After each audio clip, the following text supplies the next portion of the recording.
So one of the questions that I've gotten asked before, which is like, to what degree, what lessons have you learned? One of those lessons has to do with capacity, because while I was in the PhD program, one of the challenges for me was like, nobody explained it. Like, I didn't have somebody break down what takes place in the PhD. I had two people that gave me like a quick idea, but I didn't have anybody I was walking through while I was journeying to break down some of the things that were going on. So my capacity got limited, meaning my capacity for anything else outside of school was severely limited, because one, I was trying to figure out, what are we doing in this class? Because I went into the program thinking like a regular class, like, oh, I'm doing it online, but I'm gonna listen to a lecture. And like, maybe like 3 weeks in, I was like, so they're not doing any lectures? Like, this is weird. And then I realized there's never gonna be a lecture. And I'm like, oh, it's just assignments. Oh, and so then if I had a question, I had to send an email to the professor. And so, you know, maybe get a response 24 hours later. But in the meantime, I'm confused, like, how do I deal with this topic? Or how do I deal with this assignment? And I had hoped that I would have like a connection with my classmates that I set up, you know, like set up a Facebook group, set up an email group, and I would ask questions and nobody was responding in the first semester. And I was like, yo, like, how am I supposed to learn and grow with y'all?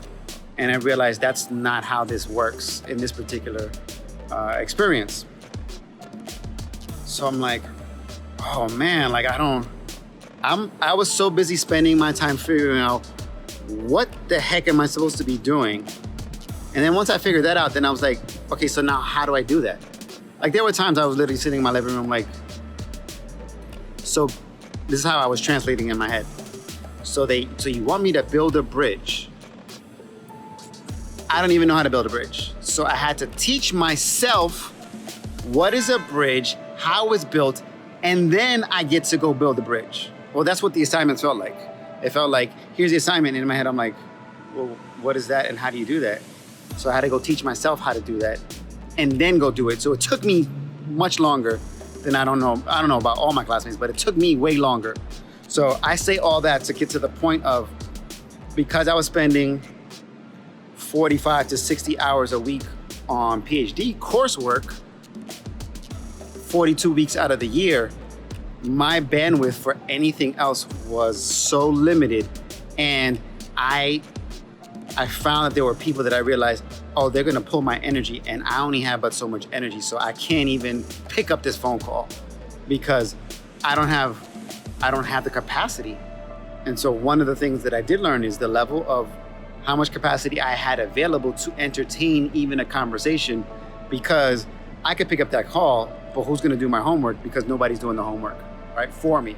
And so one of the challenges I had was like, how do I manage my energy knowing that I think it's gonna take this amount of time to do the work, but I really don't know. And so, you know, capacity was a huge issue in my navigating the PhD program.